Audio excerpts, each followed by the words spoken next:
Köszöntelek benneteket, kedves gasztronómák! Hagymalevest fogok készíteni. 3 darab hagymát készítettem ide ki. Vajat fogok hozzá használni, majd egy kevés olajat. Azt is teszek ide.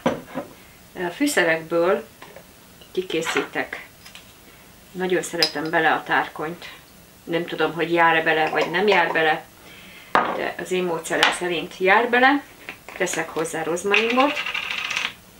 Hát egy ilyen fél teáskanál rozmaringot és borsot, fekete borsot. Ezek lesznek a fűszerek. Hát egy negyed teáskanál borsot. Oké, és akkor hát nézzük a folytatást.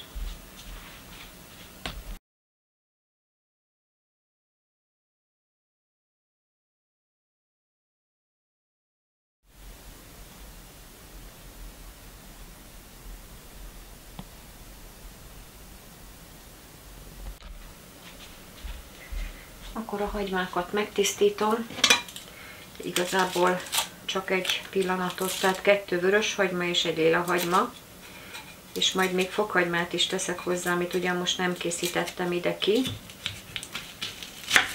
Próbálom így.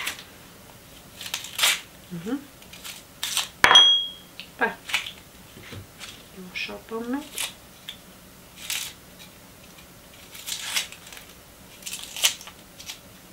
Csak annyit szeretnék megmutatni, hogy milyen nagyságúakra szeletelem, és nem itt az egész időt rabolni, az időtöket rabolni.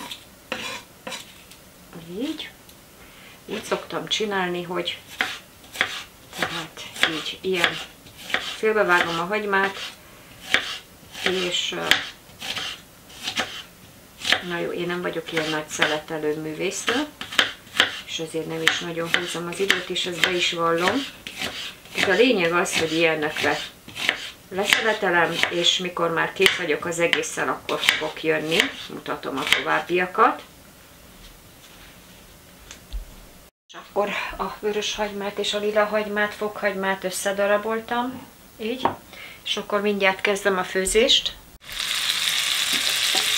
Beleraktam a vajat, és mindjárt teszek egy kis olajat is hozzá, hogy ne égjen meg a vaj, ez alapszabály.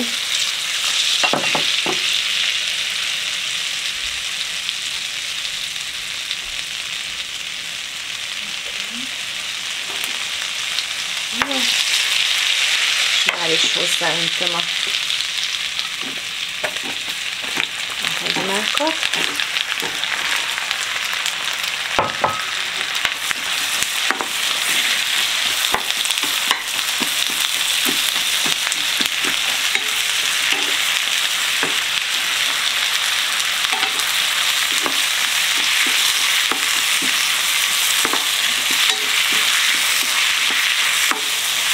A lényege az lesz, hogy karamellizálni kell a hagymát, tehát addig kell sütni, amíg kellőképpen karamellizálódott.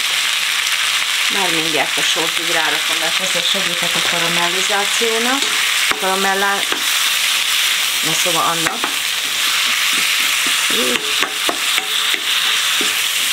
És akkor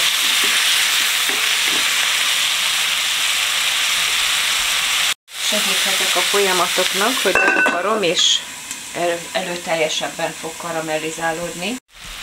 Jócskán karamellizálódott, de még nem jó. Még hagyom. Hamarosan kész van a karamellizálódás. Még egy pár percig hagyom, és így kevergetem. Még látok benne ilyen fehérebb darabokat, mert az a lényege, hogy ha jól meg van sütve a hagyma, akkor egyrészt kap egy nagyon kellemes ízt, egy egész másfajta ízt és egy színt, és a harmadik előnye pedig az, hogy hamarabb meg fog főni, illetve teljesen, legalább nem teljesen, de jól szét fog főni a hagyma, amikor felöntöm vízzel. mert még egy 20 percig hagyom majd utána főni.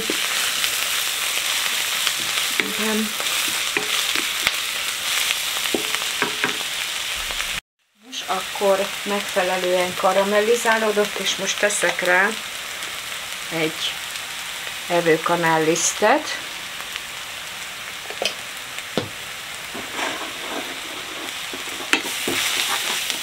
Picit a liszttel is megpirítom,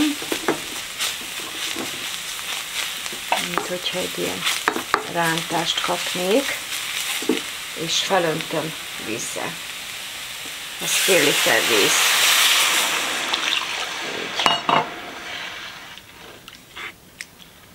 Így. Okay. És akkor most már belerakom a fűszereket, a rozmaringot, belerakom a borsot, és a tárkonyt hagyom legutoljára, azt még nem teszem bele. És szeretem, hogyha a tárkony intenzíven marad benne, és azt majd a végén fogom belerakni, amikor már megfőtt a hagyma. És akkor hagyjuk főzni.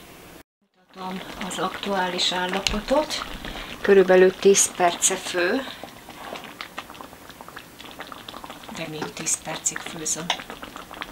Most már belerakom a tárkonyt.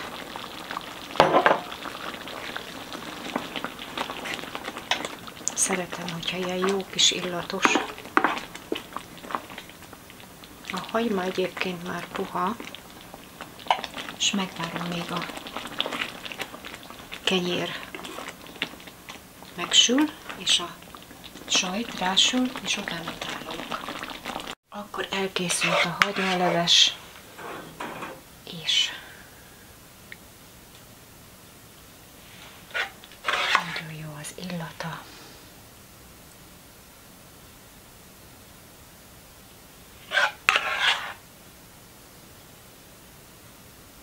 Ezt nagyjából úgy lehet számolni, hogy egy tányérhoz kell 3 vörös hagyma, 3 közepes nagyságú vörös hagyma.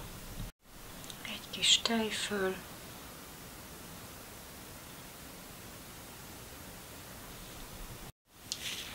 Metélő hagyma díszítésképpen. Így.